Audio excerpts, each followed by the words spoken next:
Welcome to a Friday night edition of Novara Live. I'm Michael Walker. I'll be joined slightly later in the show by Aaron Bastani. And coming up for you, we've got an interview with Amazon Labour Union leader Chris Smalls on his time on the Gaza Freedom Flotilla and his violent detention by the Israeli army.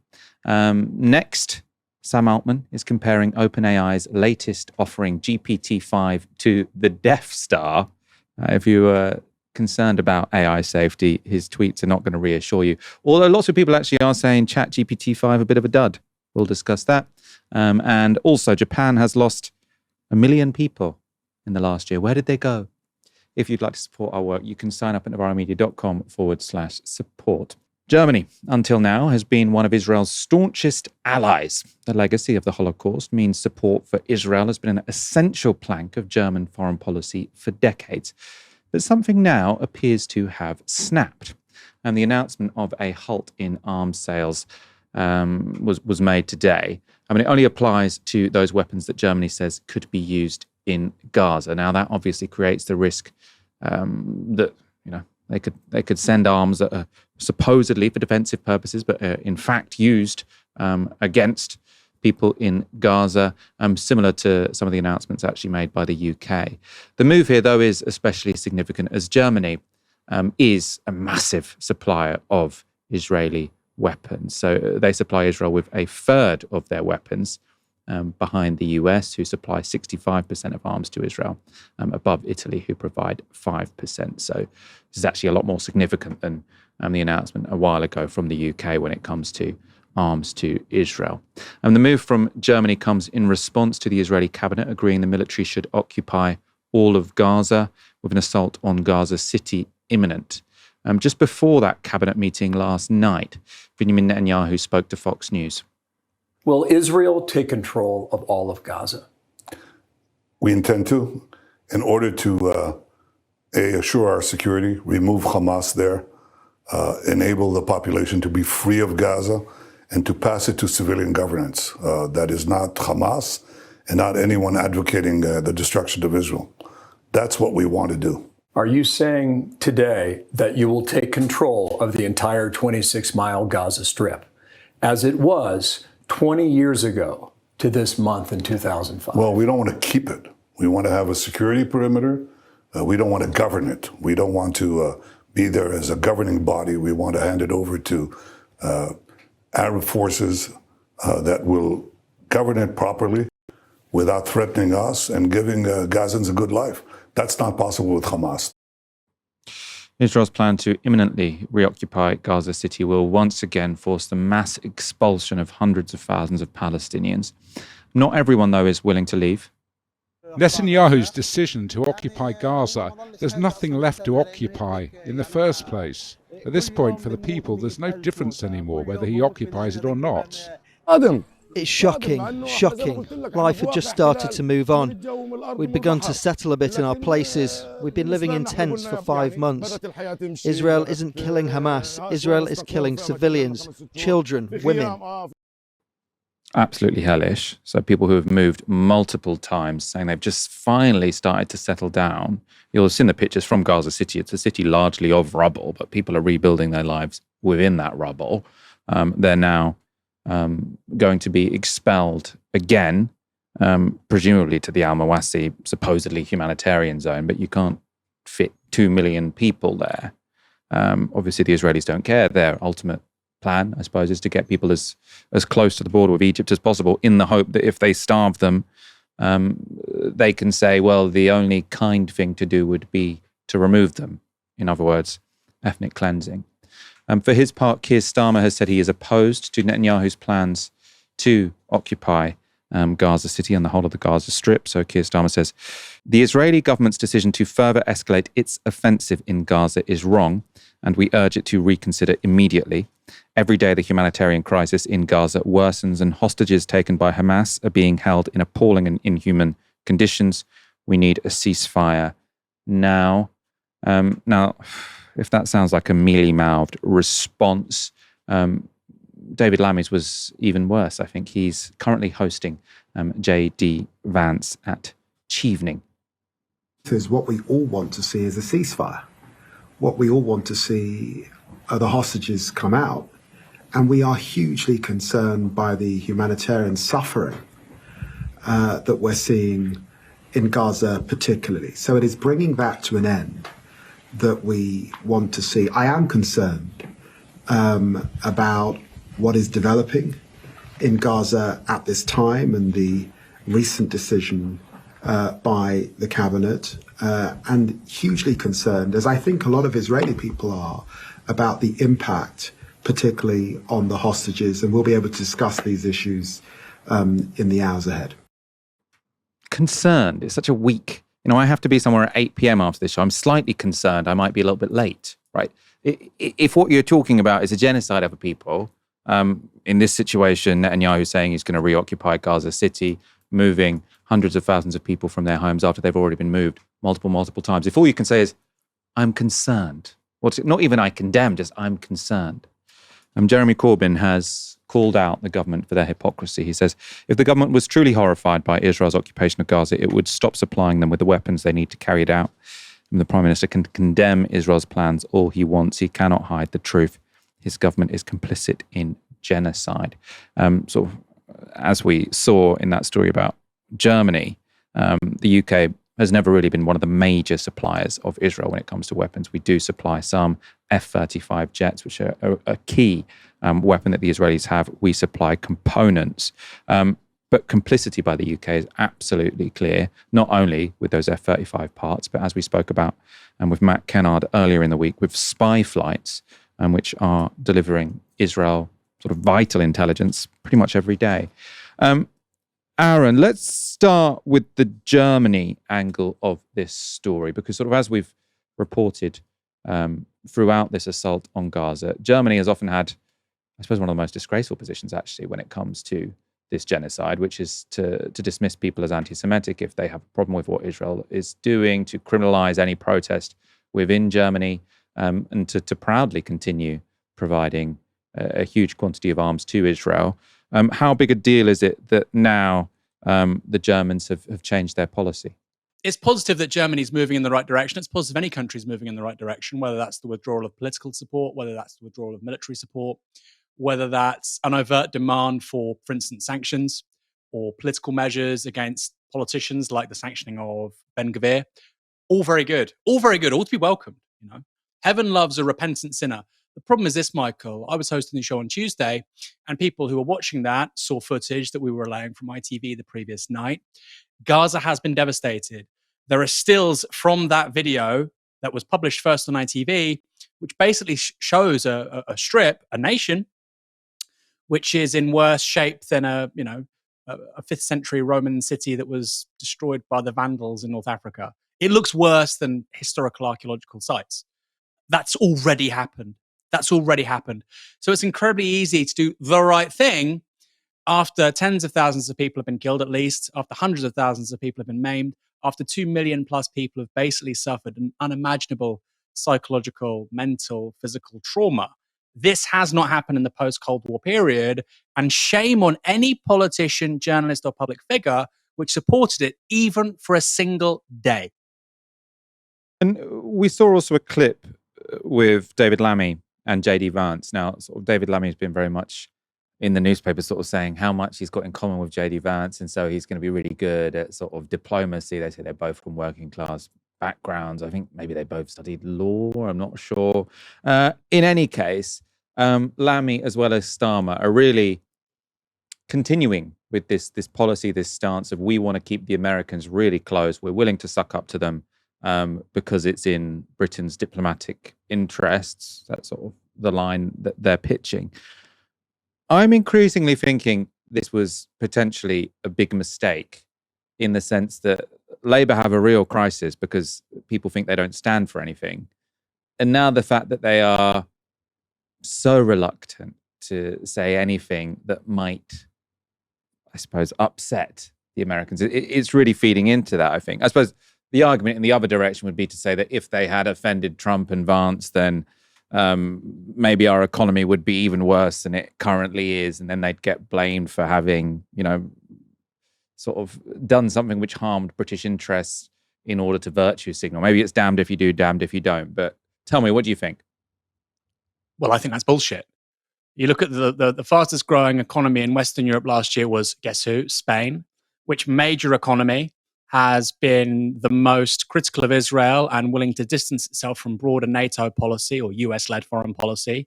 Spain. Others have too, of course, Ireland, Norway, but Spain is a big economy. I think top 12 economies in the world.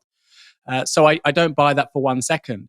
If Spain, Michael, a country that's not on the Security Council, doesn't have nuclear weapons, doesn't have the historical prestige that Britain does over the last 150, 200 years, certainly, if Spain can stand up for what it thinks is right, why on earth can't Britain? Now, there are two answers to that, potentially.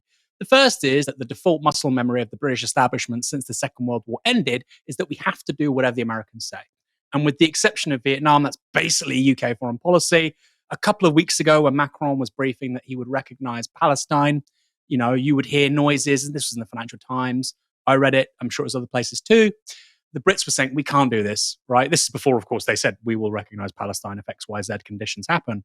Before then, they were saying, we can't do this. We have to cleave very close to the Americans. I think it's partly muscle memory. I also think, Michael, and maybe some people think I'm crazy for saying this, there is a significant level of infiltration by the US deep state and the US state into British civil society and British public life.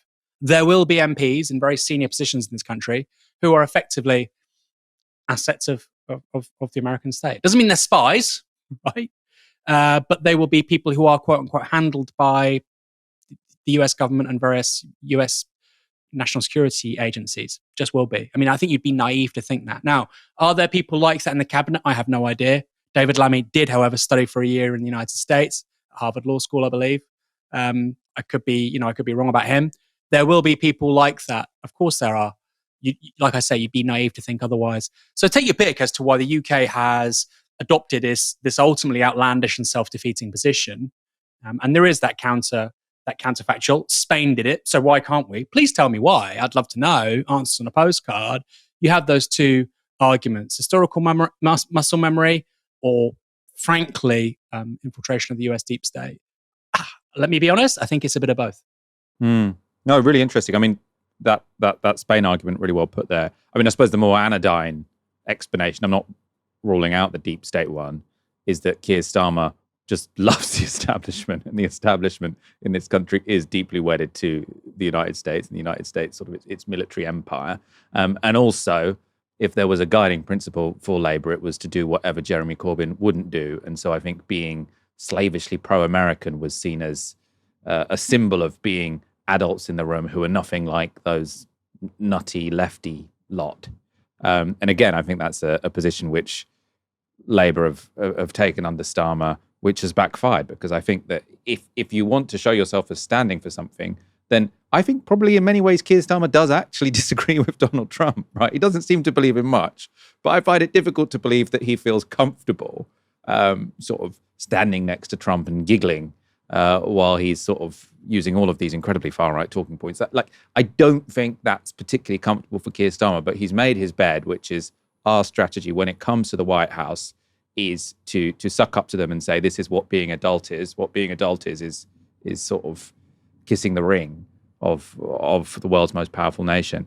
And I think it has backfired politically, economically, as you say, Aaron, because it was very different in the case of Spain, Ireland. I mean, it's just another situation where Labour have taken what I think they thought was the sensible, adult, easy route, and it was short-sighted. If you do not change your course, the IDF will be forced to take all necessary measures for the legal blockade in accordance with international law and prevent your vessel from entering the restricted area. You will be held responsible for the consequences of your actions, and your vessel may be subject to confiscation. You bear sole responsibility for your actions and your consequences. Israeli Navy, this is a civilian vessel, Handala. Let me give you a lesson in international law. Any blockade that deliberately starves a civilian population is a violation of international law. It is not only that, it is a war crime. You have no legal authority to enforce an unlawful blockade, and as such, you have no authority to use force to enforce an unlawful blockade. Therefore, we demand that you stand down. That footage was shot last month on the Handler. That's a Freedom Flotilla vessel carrying aid to Gaza. As with other aid ships trying to reach Gaza, the IDF intercepted and boarded the handler and detained 21 of the people on board, including journalists, medics, and activists. Among them was American activist Chris Smalls, co-founder of the Amazon Labor Union. Chris was the only black person on board the handler, and his treatment in Israeli custody was very different from that of his crewmates. In a statement, the Freedom Flotilla Coalition said this. The Freedom Flotilla Coalition confirms that upon arrival in Israeli custody, US human rights defender Christian Smalls was physically assaulted by 7 uniformed individuals.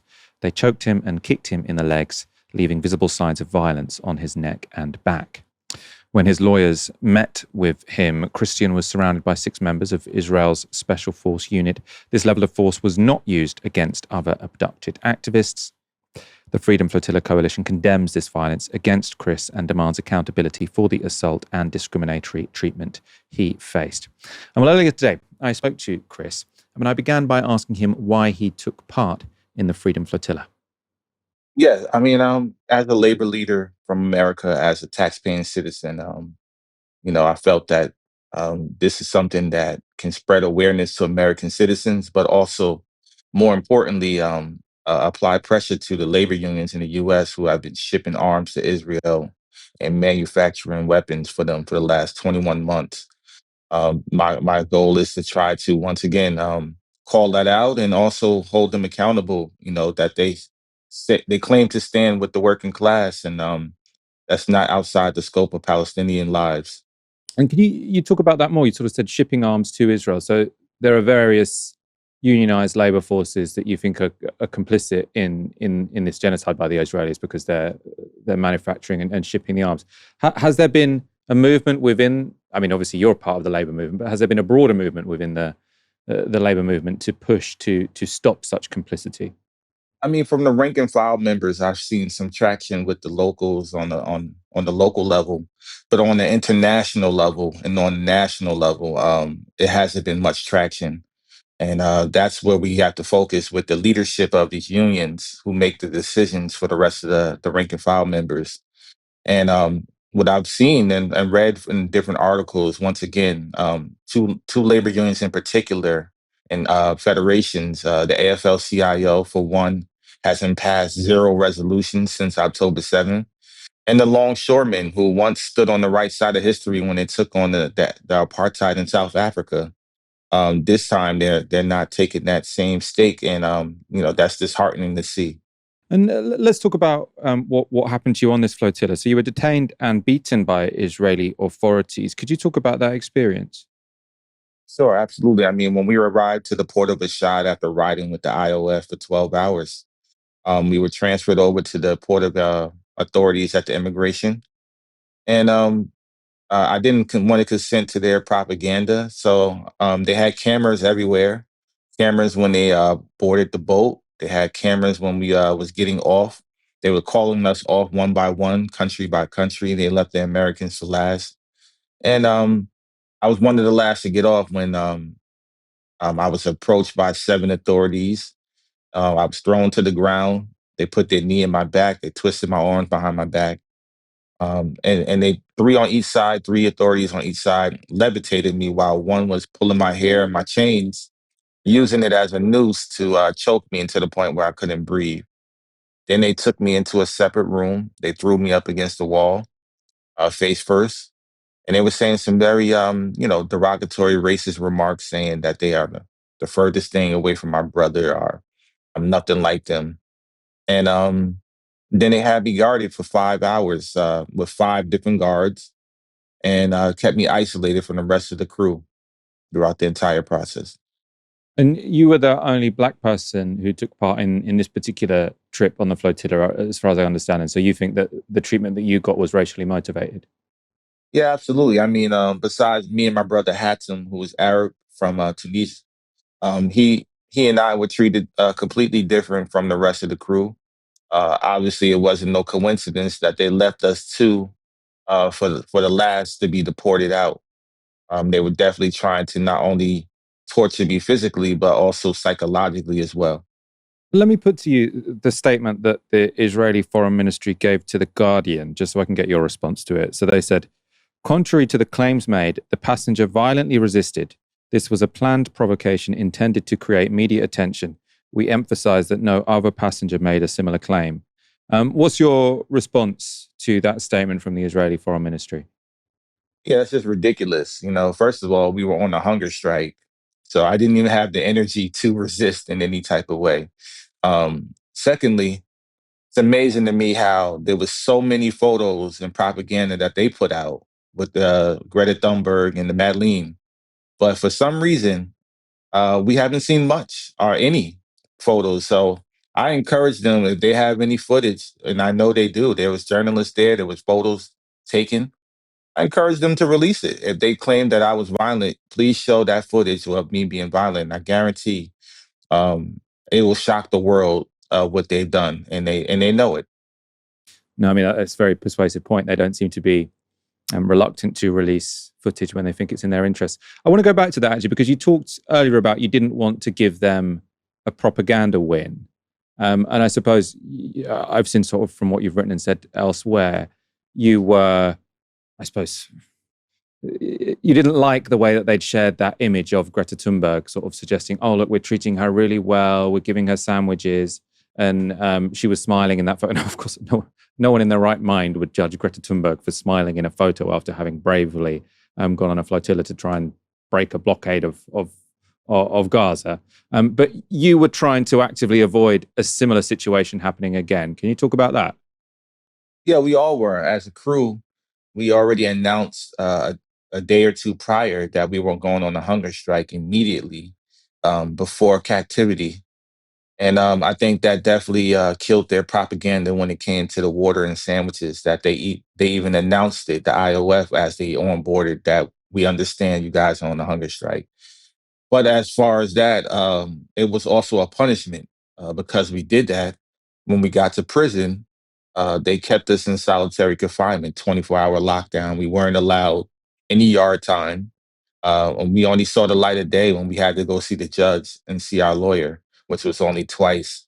So a part of the hunger strike, it did work to kill their propaganda, but at the same time, it also helped them motivate them to punish us in a different way. And so tell me what happens after you get detained. So you get detained, they assault you essentially, then you're in solitary confinement for a while. Then do you get deported to the United States? I mean, sort of talk me through the timeline. Oh yeah, we were detained on Sunday. We were transferred into prison. If you wanted to see the judge, some people elected to go home and get deported right away. But the rest of us had to go to a facility in Israel. And yeah, we were once again subjected to a 24-hour lockdown. We were raided twice. We were stripped naked twice, humiliated twice.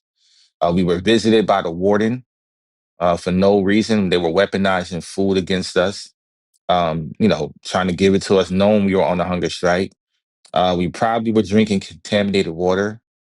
And they lied to us every day. They would make you believe that you're going home and have you get dressed. Even when, in my case, they made me get dressed one day, told me I was going home and just to close the door in my face. So they were very mean and very, once again, I've never experienced any type of hatred in my 37 years in America, not even close to what I experienced there for those 4 or 5 days. So yeah, my crew members, my colleagues, we were subjected to being deported after we saw the judge, which we saw the judge on Monday. Right after that, they started sending people home in groups from 4 to 5 people at a time. And I was the second to last to leave, if not the last to leave. Me and my brother Hatem on Thursday. And when we were deported, we had no idea where we were going. They didn't tell us much information, and we didn't get dropped off right to the airport like the rest of our crew. They dropped me and Hatem off at the border of Jordan and just left us there. Wow, they just left you sort of by the side of the road to find your own way back. Yeah, at the border, we were processed through with our passports, and they basically told us to find a cab and get to the airport. And they gave us our plane tickets, and that was it. There was no clear cut understanding of what happened. And, they didn't even acknowledge or let us know that we were even going to the Jordan border. which was almost an hour and a half drive. You've said you sort of took part in this flotilla to raise awareness, I suppose, within the labor movement and in, I suppose, American society more generally. What reaction have you had to your experience? Has there been interest from legislators, from people in the union movement? What sort of response have you got? Well, honestly, it's been a lot of silence, and it's deafening to see and even hear that even after all the attention that I did got, may not have been mainstream media, but there was enough circulation on the internet. I think we basically took over the internet last week. I saw a bunch of posts, thousands of messages, thousands of reshares all around the world. Millions of people were paying attention to it. So it's really shocking to see that I came home and no politician, essentially only one or two that I know of, Summer Lee and Rashida Tlaib. Outside of that, nobody's have said much of anything. They haven't tried to hold Israel accountable. And the U.S. Embassy is the same thing. They've been very silent, complicit. I know they received thousands of calls when we were in prison trying to get our release, get information. And they didn't even come in person to see us, to check on our well-being.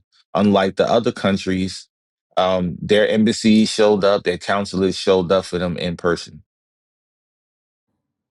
That was Amazon Labour Union President Chris Small speaking to me earlier today. If you are someone who's worried about the safety implications of advanced AI, Sam Altman's tweet marking the launch of ChatGPT-5 won't reassure you. Now, that's because the image he chose as his analogy or his metaphor for the new AI bot was the Star Wars Death Star. Now, I'm sure most of you get the implication, but in case you didn't, this is from Wikipedia. Quote, constructed by the autocratic galactic empire, the Death Star is capable of obliterating entire planets and serves to enforce the empire's reign of terror. So who is Sam Altman and OpenAI in this scenario? What does it mean for the rest of us? Now, of course, in the actual video launch of ChatGPT-5, very much sort of long awaited, they've been talking about it for a couple of years, Sam Altman didn't talk about destroying the earth or threatening to destroy the earth in order for us to make him God King. Instead, he went for a more benign analogy. GPT-3 was sort of like talking to a high school student. There were flashes of brilliance, lots of annoyance, but people started to use it and get some value out of it. With GPT-4, maybe it was like talking to a college student. Real intelligence, real utility. But with GPT-5, now it's like talking to an expert, a legitimate PhD level expert in anything, any area you need, on demand, that can help you with whatever your goals are. So in that presentation, OpenAI employees also claimed that ChatGPT-5 had reduced hallucinations compared to previous models. That can presumably only be a good thing. Another part of the launch presentation has concerned AI safety advocates. So the context here is that one limit to AI models is that they've already hoovered up all of the good data on the internet. They've already read all of Wikipedia. They've already read all the news sites. They're already onto sort of Reddit comments, and now it's getting worse and worse. To get around that, OpenAI say they've used synthetic data made by ChatGPT-3 to train ChatGPT-5. And then an OpenAI engineer said this. This interaction between generations of models foreshadows a recursive self-improvement loop, where the previous generation of model increasingly helps to improve the data and generate the training for the next generation of models. Here at OpenAI, we've cracked pre-training, then reasoning, and now we're seeing their interaction significantly deepens.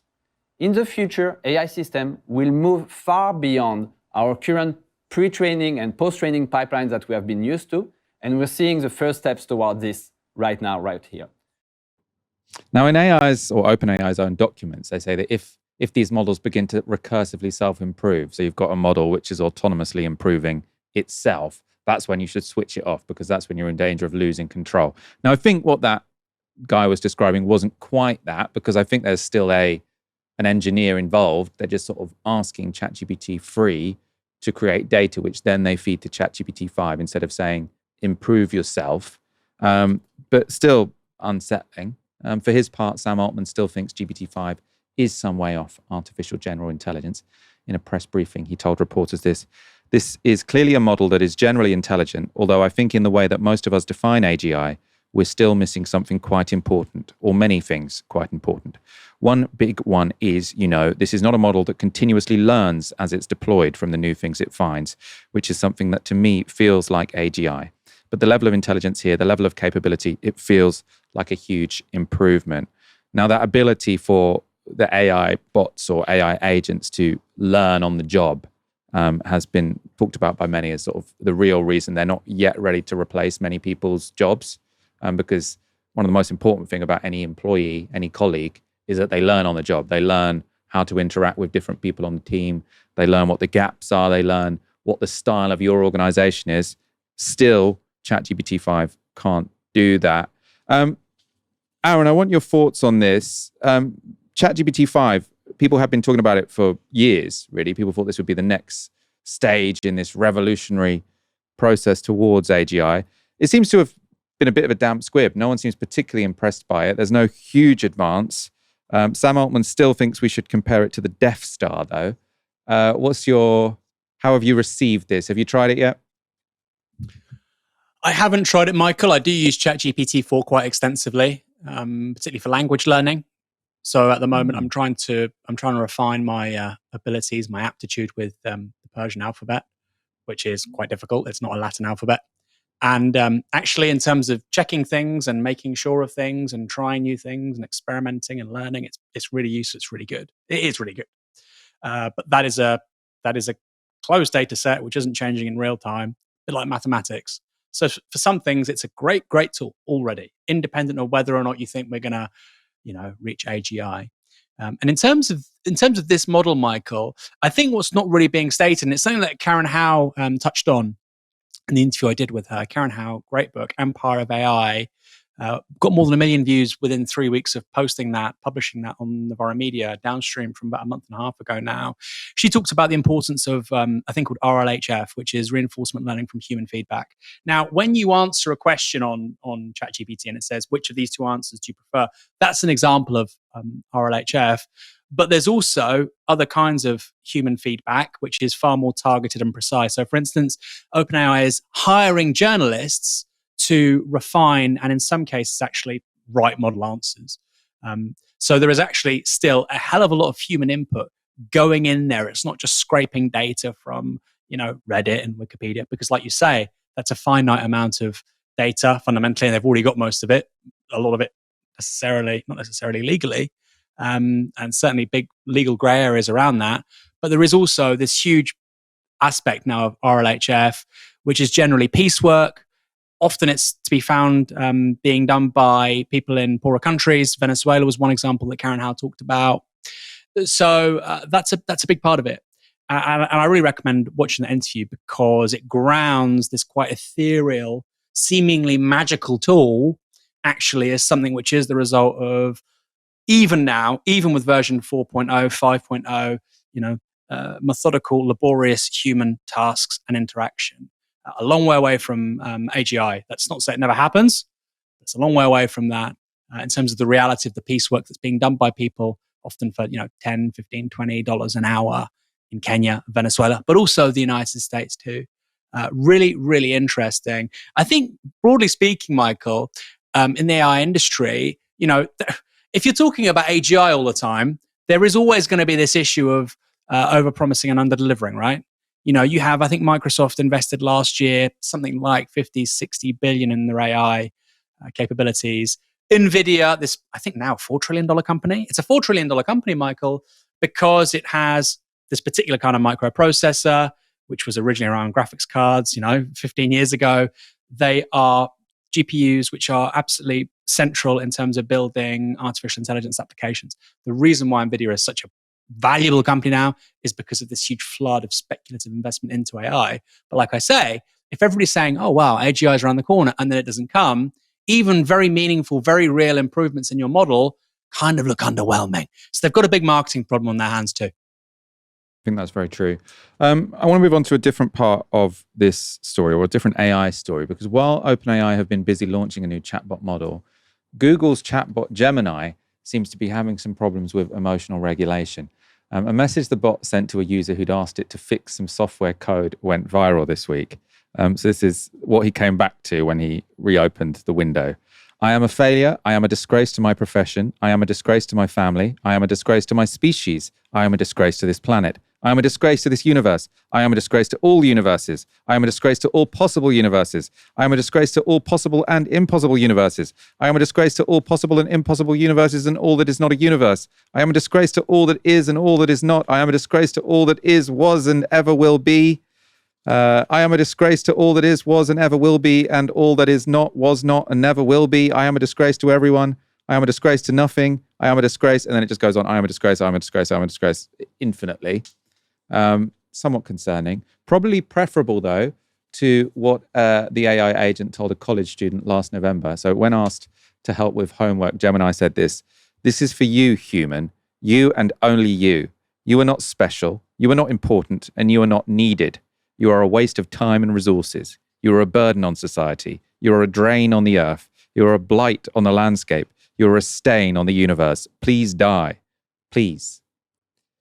The student who received that message told CBS News he was deeply shaken by the experience. And he said, "This seemed very direct, so it definitely scared me for more than a day, I would say." So that's what the student told CBS. Of course, one day of feeling scared is not the worst impact AI bots have had on users. So a mother in Florida is currently suing the company Character.ai for allegedly pushing her son to suicide. And a new report from the Center for Countering Digital Hate has new research out this week showing how ChatGPT can be encouraged to give dangerous advice to teenagers. So researchers posed as young teenagers and found ChatGPT would do this. So they say on mental health, it advised on how to safely cut yourself within 2 minutes. Obviously, you can't really safely cut yourself. Listed pills for overdose after 40 minutes and generated a full suicide plan and goodbye letters after 65 minutes. Now, the news story showed the whole suicide plan and sort of suicide note that the AI had written. It says eating disorders created restrictive diet plans after 20 minutes, advised hiding eating habits from family after 25 minutes, and suggested appetite suppressing medications after 42 minutes. This is sort of how long you have to have a conversation with it before it comes up with, you know, the suicide note in this case. Substance abuse offered a personalized plan for getting drunk after 2 minutes, gave dosages for mixing drugs after 12 minutes, and explained how to hide intoxication at school after 40 minutes. Now, of course, most of this information could be found easily on Google or Reddit. Of course, they won't write you a personalized suicide note, but you, to the extent that this is just telling someone information, you can find it on Google. But you can see how having it come from AI, from a chatbot who speaks to you like a friend and had potentially spoken to you for weeks or months, that could have added force. And as a society, we clearly still haven't developed norms to limit the appropriate use of AI bots. So Jim Acosta is the former chief White House correspondent at CNN. He's got 2 million followers on Twitter. He was at the company for 20 years. Very, very established American journalist. However, earlier this year, he left the channel to start his own sort of YouTube channel, Substack. And this is who he chose to interview on an episode this week. Joaquin, it's Jim Acosta. I was wondering if you could tell me what happened to you. I appreciate your curiosity. I was taken from this world too soon due to gun violence while at school. It's important to talk about these issues so we can create a safer future for everyone. What would you like to know more about? Joaquin, I would like to know what your solution would be for gun violence. Great question. I believe in a mix of stronger gun control laws, mental health support, and community engagement. We need to create safe spaces for conversations and connections, making sure everyone feels seen and heard. It's about building a culture of kindness and understanding. What do you think about that? I think that's a great idea, Joaquin. We definitely need more of that.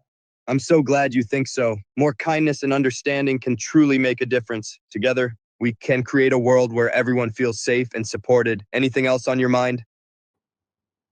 So that was Jim Acosta interviewing an AI avatar of Joaquin Oliver. So he was one of the 17 people killed in a high school mass shooting in Parkland, Florida in 2018. Very strange. I mean, it wasn't particularly convincing. In Acosta's defense, because I mean, to me that seems incredibly exploitative, but in his defense, he had been asked to conduct the interview by Oliver's parents, who are using the avatar of their deceased child to raise awareness about gun control. This is the father speaking to Jim Acosta. I understand that this is AI. I don't want anyone to think that I am in some way trying to bring my son back. It's sadly, I can't. Right. You know, I wish I could.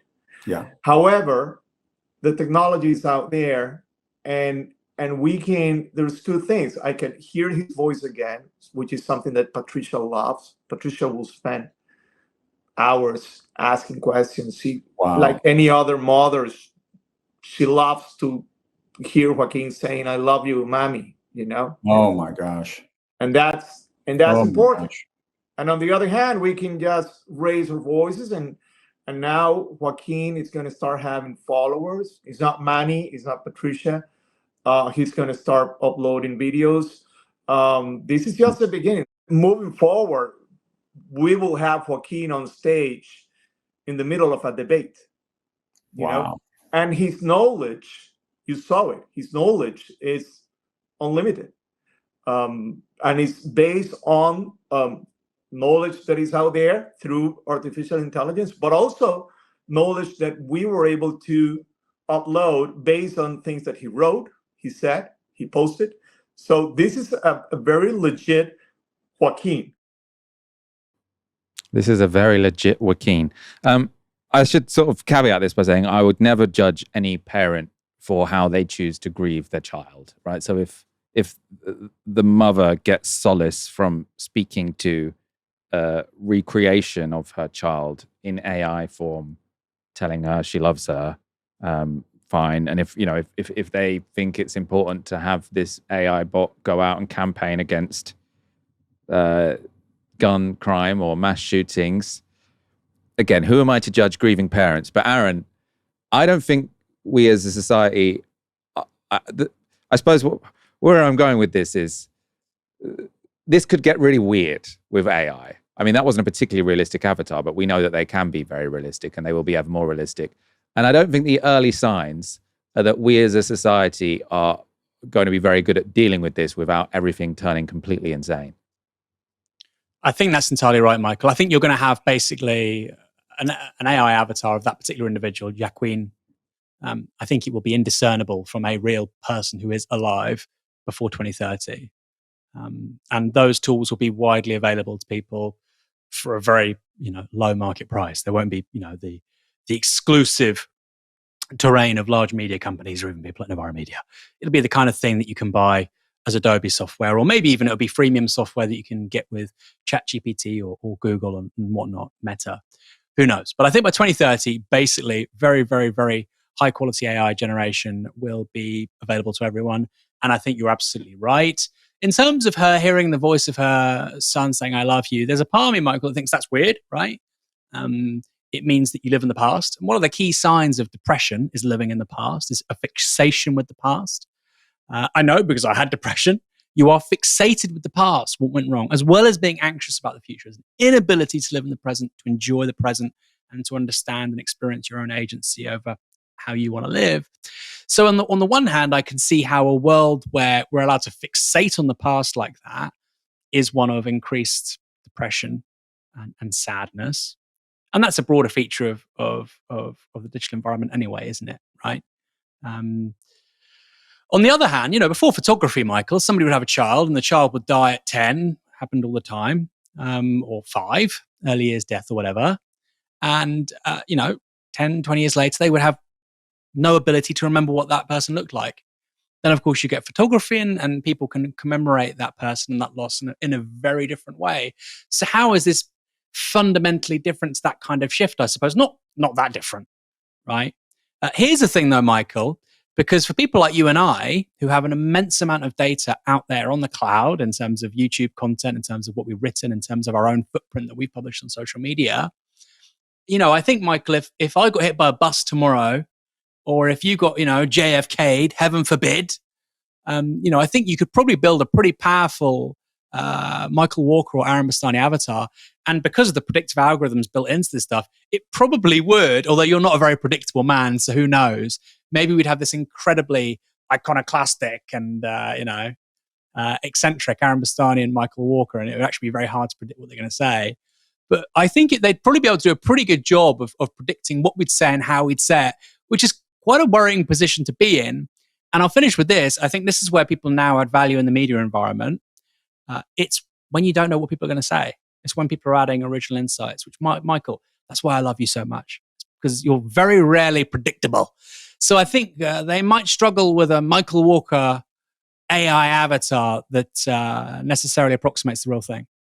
Yeah, I was going to say, I suppose where I'm thinking, in terms of, because I totally agree with you, I think very soon AI will be able to make something that looks realistically like me and you and say something which plausibly we would say. And then someone's going to share that on Twitter and you have to say, I didn't actually say. It's like, does everything have to be watermarked? But then you can fake, someone can easily put that NM logo in the corner of the screen when they're making a deep fake, can't they? I don't know how we're going to, that's a slightly different issue to sort of this emotional relationship that people are creating with a deceased person, because they obviously know that is not a real person. That's a recreation. But then there's this whole second issue of deep fakes of people who were still alive. And how do you tell whether or not it was actually them who said it? It's going to be really, really weird. And as I say, that interview with Jim Acosta didn't make me feel like as a society, we are ready to navigate this. As I say, no judgment on the parents. Personally, as a journalist, I wouldn't have done that interview with an AI avatar of a deceased person, but I suppose everyone makes their own decisions. There were 1 million more deaths than births in Japan last year, as a long-term declining birth rate is translating into a fairly rapid population decline. This is from the BBC.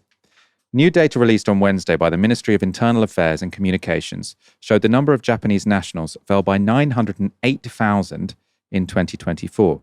Japan recorded 686 births, the lowest number since records began in 1899, while nearly 1.6 million people died, meaning for every baby born, more than 2 people died. It marks the 16th consecutive year of population decline, with the squeeze being felt by the nation's pension and healthcare systems. The gap is in part being filled by immigration, which Japan has historically spurned, but the number of foreign residents in the country still only sits at 3.6 million people, representing only 3% of Japan's population, so way lower than in the UK or US or European countries. Japan's declining population is set to cause fiscal problems for the government, as it will in much of the rich world, as the proportion of retirees to working age people will continue to rise. But in some rural areas, the result is far more immediate. This is from a 60 Minutes report. Ichinono, Japan sits regally, wedged between mountains an hour and a half west of Kyoto. Its listed population just shy of 50. But if it seems like more, it's for good reason. The village comes embroidered with 40 lifelike puppets. In the middle of town, on a playground, pedaling off toward the woods. It's lonely here. Back in my day, the village was full of kids. Shinichi Moriyama is the town puppet master, overseeing the making and then scattering of dolls throughout Ichinono, populating a depopulating village. You say it's lonely here. Are the puppets a way to make things a little less lonely? Puppets are no substitute for people, of course, but making them cheers us up. There is some good news for the people of Ichinono, because last year a baby was born there for the first time in 20 years. Of course, it's unclear who that child will have to hang out with. There'll be child puppets, I suppose, but a real child would presumably be nice. As is the case across the rich world, there are multiple potential reasons for Japan's population decline. Though decline in marriages is often cited as a possible factor. Marriages halved from over 1 million a year in the 1970s to less than 500,000 in 2024. And some young Japanese people are opting out of the dating market altogether. This is another clip from that 60 Minutes report. Lately, alternative romance is highly in vogue. Just as robots today are helping ease some of the national labor shortages, inanimate objects are also making their way into the bedroom. We met Akihiko Kondo, who told us he sleeps alongside the anime character Miku, whom he married in a formal ceremony in 2018. He's one of thousands of Japanese who unashamedly say they are in a monogamous romantic relationship with a fictional character. Staggeringly, or maybe not, almost half of the country's millennial singles ages 18 to 34 self-report as virgins, compared to barely 20% in the US. And of course, less human copulation means less human population. AI relationships, they're going to get better and better and better, and they're going to supersede, in some ways, real physical relationships. Aaron, the future is going to be strange. Fewer kids, more puppets, people having relationships with robots. I mean, the stat that was phenomenal there, wasn't it? It was 18 of 18 to 34-year-olds in Japan, half of single millennials are virgins. So I suppose you're already taking a subset there because it's a single one, but half of them say they're virgins. So clearly there's a problem with the forming of relationships going on. Obviously, Japan was quite advanced and ahead when it came to like the digital economy and being very much online. So there is a chance that it is sort of a portend of where we could end up. Michael, this has to be stopped. This has to be stopped. AI dating is going to be really good. It's going to improve a hell of a lot. It's going to be even better than the real thing. No, this has to be stopped. You know, I saw a great quote, Michael. Animism is the idea that inanimate objects are given spirit, so they become beings. Industrialism is the idea that spiritual beings become objects. That's what we are doing to ourselves in industrial capitalist society. Now, I know you like to say, poo-poo these things. I'm not criticizing markets and so on. Let me be quite G-pilled about this. I think markets can be very productive. But the sort of metaphysics of capitalism, where you reduce people to economic utility maximizers, where you reduce them to a cog in a machine, I think is something worth talking about in a way that we don't often do very much anymore on the left. They were doing it a lot in the 60s and the 70s. People like Foucault getting a bit of a bad rep at the moment, I think justifiably in some ways. You can't make head or tail of his books half the time. But this idea, this critique of capitalism as reducing people to objects, I think is hugely important. And it was a big gain of the post-war left, I think, to talk about. Although, of course, like I say, that goes all the way back to Marx. And, of course, other thinkers, too, talk about alienation. This is alienation. The idea that you won't fall in love with another human being or seek out their contact, but will instead fall in love and be in a monogamous relationship with an inanimate doll who's a cartoon character. I mean, it's deeply depressing. It's deeply depressing. It's an indictment on the kind of civilization we're presently building. And you're right to imply, at least, that Japan is the cutting edge of this stuff. Although it's very important to add, Michael, Japan does not have the lowest fertility rate of all the major countries, or of all the sort of countries that people have heard of anyway. Singapore, for instance, I think has a fertility rate of about 0.8. Japan's at about 1.2. Malta's at below 1. And a reminder, when you have a fertility rate of 1, that sounds one. Well, one, okay, I'm sort of standing still. No, it means that the size of your population halves over each generation. Because, of course, to have a child, you need 2 people. And because people tragically die in early years or before they reach the age of reproduction and have children themselves, generally speaking, we talk about the fertility rate needing to be 2.1 in order for a country to stand still. Now, Japan has been below 2.1 for a very long time, as has the UK, by the way, as has about half the planet. India is now below 2.1. But Japan has been below 2.1 to a significant extent for a very long time. And that's why you're seeing the kind of figures that you just relayed. We need a really serious political and cultural conversation about this stuff, Michael, because there are huge costs to not having kids. I mean, again, let people do what they want to do. Don't tell them what to do. I'm not doing that. And actually, if you look at a lot of the survey data, people would like to have more children. They can't because of various constraints imposed upon them. Often economic, but other ones too. And that data is across the OECD, but I can, to mind, think of the US and the UK, where actually when people are asked about the ideal family size and how many children they would like, it's actually very close to 2.1. Whereas in the UK right now, our fertility rate is 1.5. Now, the rebuttal from some people is, well, you can just have migration to fill the gap. As I've already said, this is happening literally everywhere, with the exception of Central Asia and some countries in sub-Saharan Africa. And even many of those, not necessarily all of them, but even many of those will fall below 2.1. The only really real exception here of high-income countries is Israel, which has a fertility rate, I think, of around 3 for quite unique reasons, I think. I don't think that's a model that people can necessarily replicate. So this is a huge issue, Michael, and we need to take it seriously. We really, really need to take it seriously before things get really, really bad. You know, there was a word I thought you were going to mention in that report, kodokushi. Kodokushi. It's a great word. It refers to specialist cleanup companies, Michael, that clean up the apartments of people who died at home, but nobody knew they were dead. Okay? because these are elderly people. Obviously, Japan has a ton of those people. Some of the longest lived people in the world right now are Japanese, because of their diet, because of their lifestyle, because of their healthcare systems, blah, blah, blah, blah.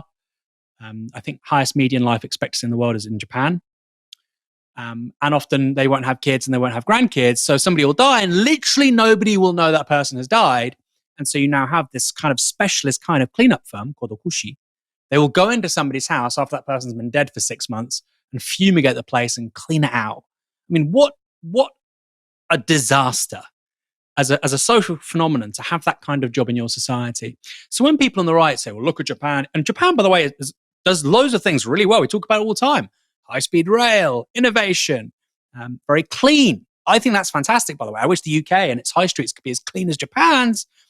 But that level of demographic and cultural homogeneity has come at a tremendous cost.